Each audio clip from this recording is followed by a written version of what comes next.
भारतीय चित्रपटसृष्टीत एक अत्यंत वेदनादायी आणि धक्कादायक घटना समोर आली आहे, ज्या व्यक्तीला बॉलिवूडचा ही मॅन म्हटले जात होते, ज्यांच्या व्यक्तिमत्वाने असंख्य पिढ्यांना प्रेरित केले, ज्यांच्या अभिनय, स्वभाव, करिश्मा आणि जीवनातील साधेपणाने कोट्यावधी लोकांच्या मनावर राज्य केले, अशा धर्मेंद्र यांचे निधन झाले आहे आणि या क्षणी मुंबईतील विले पार्ले स्मशानभूमीत त्यांच्यावर अंतिम संस्कार सुरू आहेत, अशी माहिती विश्वासार्ह सूत्रांनी पुष्टी केली आहे आणि हीच बातमी आता संपूर्ण देशभरात वेगाने पसरत आहे।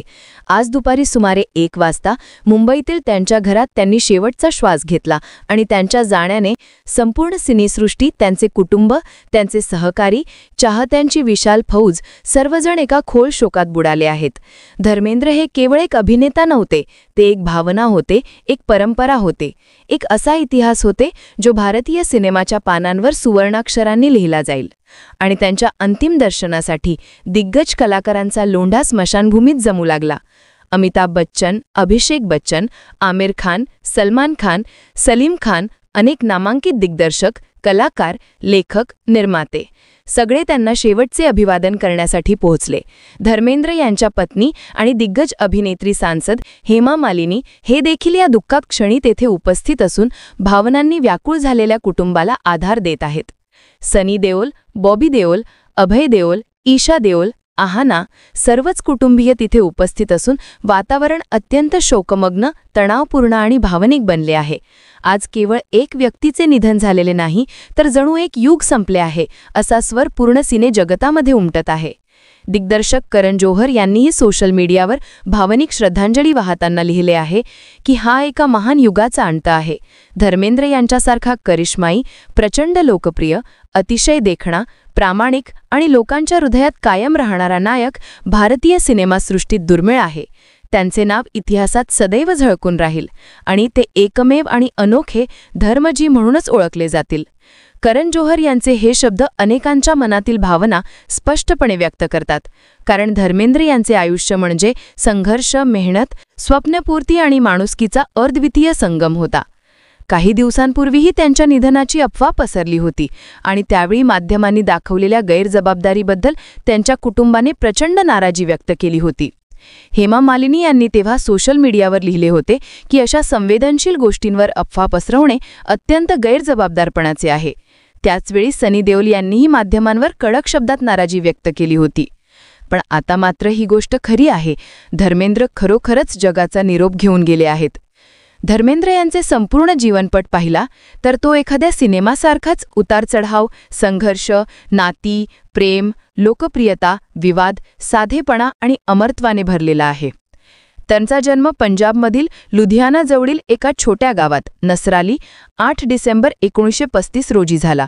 त्यांचे वडील शाळेत हेडमास्टर होते, साधे पण कडक शिस्तीचे व्यक्तिमत्व असलेले, तर आई अत्यंत प्रेमळ आणि धार्मिक वृत्तीच्या। धर्मेंद्र त्या लहानपणीच भावनिक, संवेदनशील आणि मेहनती स्वभावाचे बनले। 10वीत शिकत असताना त्यांनी दिलीप कुमारचा शबनम हा चित्रपट पाहिला आणि तेथूनच त्यांच्या मनात हिरो बनण्याचे बीज पडले।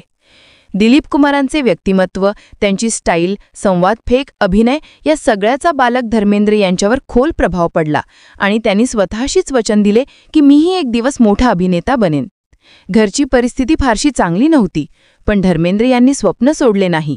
फिल्मफेअरच्या टॅलेंट हंट स्पर्धेत त्यांनी भाग घेतला आणि त्यात ते विजेते ठरले। स्पर्धेत जिंकणाऱ्याला हिंदी सिनेमात कामाची संधी देण्याचे आश्वासन दिलेले होते। तेव्हा त्यांची भेट दिग्गज अभिनेता देव आनंद यांच्याशी झाली। देव आनंद यांना धर्मेंद्र यांच्या व्यक्तिमत्वाने, त्यांच्या निरागसतेने आणि देखणेपणाने खूप प्रभावित केले। त्यांनी धर्मेंद्र यांना जेवणासाठी बोलावले, त्यांच्याशी मैत्रीपूर्ण गप्पा मारल्या आणि त्यांना प्रोत्साहन दिले। देव आनंद यांनी धर्मेंद्र यांना एका चित्रपटाचे वचनही दिले, पण दुर्दैवाने तो चित्रपट कधीच बनला नाही। धर्मेंद्र यांनी मुंबईत संघर्षाला सुरुवात केली। दिवसेंदिवस स्टुडिओचे चक्कर मारणे, निर्मात्यांची वाट पाहणे, संधी मिळावी म्हणून सतत धडपड करणे हे त्यांच्या जीवनाचा भाग बनले। पैशांची तंगी इतकी होती की ते दिग्दर्शक अर्जुन हिंगोरानी यांच्या गॅराजमध्ये झोपायचे। अखेर हिंगोरानी यांनी त्यांना पहिला ब्रेक दिला। दिल भी तेरा हम भी तेरे 1960 या पहिल्या चित्रपटासाठी त्यांना फक्त 51 रुपये मानधन मिळाले, पण या चित्रपटाने धर्मेंद्र यांच्या आयुष्यातील पाने बदलली। ते लोकांच्या नजरेस पडले आणि त्यांनी हळूहळू आपली चमक दाखवायला सुरुवात केली। यानंतर त्यांनी सूरत और सीरत, आई मिलन की बेला अशा चित्रपटांमध्ये काम केले. पण त्यांना खरी ओळख मिळाली ती मीना कुमारीसोबत केलेल्या चित्रपटांमुळे. मीना कुमारी त्या काळातील सर्वात मोठ्या अभिनेत्रींपैकी एक होत्या. त्यांची आणि धर्मेंद्र यांच्यामधील नाते त्याकाळी खूप चर्चेत होते.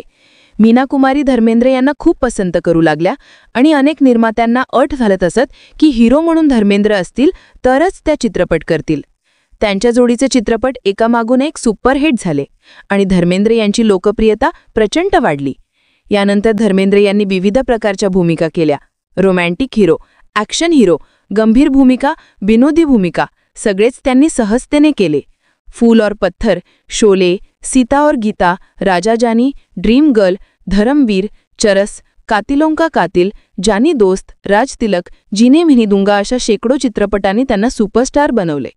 त्यांच्या व्यक्तिमत्वात एक अनोखी ताकद आणि एक अनोखी कोमलता दोन्ही होती. त्यांच्या बॉडीमुळे त्यांना बॉलिवूडचा पहिला मस्क्युलर हिरो म्हटले जाऊ लागले. 1970 नंतर त्यांच्या आयुष्यात आणखी एक मोठं वळण आलं हेमा मालिनींच्या रूपात.